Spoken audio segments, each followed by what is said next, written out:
وہ یہ نہیں جانتے تھے ان کے مرنے کے بعد کیا کیا ہوگا اور ان کے مرنے کے بعد کتنی صدیاں آئیں گی۔ یہ بالکل کفر ہے کہ نبی کے مرنے کے بعد ان کی تعلیم کو، غلط تعلیم کو پھیلانا اور غلط روایات ترین حدیثیں لے کر آنا کہ نبی نے یہ بھی کہا، نبی نے یہ بھی کہا، یہ بالکل غلط ہے۔ نبی قرآن کے ساتھ بات نہیں کر سکتے، کیونکہ نبی اکرم صلی اللہ علیہ وسلم نے قرآن پاک کو اپنے ہاتھ سے لکھوایا، اپنے سامنے لکھوایا، جو اللہ نے ان کو سکھایا انہوں نے وہ لکھایا، پھر کتاب بنی۔ اگر قرآن کہہ رہا ہے میں نہیں جانتا، اللہ ہی جانتا ہے قیامت کب آئی، تو نبی اکرم صلی اللہ علیہ وسلم نے کیسے کہہ دیا جہالت کے مارو نبی سے محبت کا ڈھونگر چاہتے ہو؟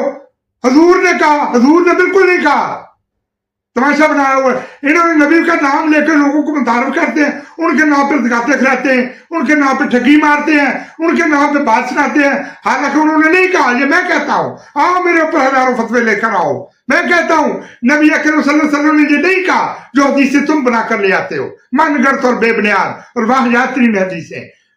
ان کا موٹو ایک تھا، ان کی تعلیم قرآن ہے۔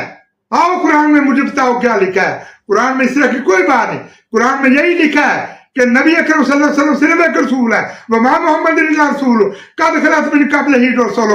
محمد صلی اللہ علیہ وسلم صرف ایک رسول ہے، ایسے رسول ہیں کہ ان سے پہلے اور بھی رسول گزر چکے، سو اگر ان کا انتقال ہو جائے یا وہ قتل ہو کے شہید ہو جائے تو کیا تم اپنے دین سے پھر جاؤ گے؟ جو ایسا کرے گا وہ اللہ سبحانہ وتعالیٰ کا نقصان نہیں کر سکتا۔ لوگوں اس آیت کو غور سے پڑھو، اس کو بار بار پڑھو اور دیکھو میں کیا کہہ رہا ہوں۔ یہ آیت کہہ رہی ہے کہ محمد صلی اللہ علیہ وسلم کو موت آ چکی، وہ مر چکے ہیں، وہ 1500 سال پہلے دنیا میں آئے۔ یہ جو بریلوی اور یہ جو دوسرے فرقے ہیں ابھی تک ان کو قبر میں پوچھتے ہیں، وہ قبر میں بالکل نہیں ہے، وہ کہیں نہیں بیٹھے ہوئے۔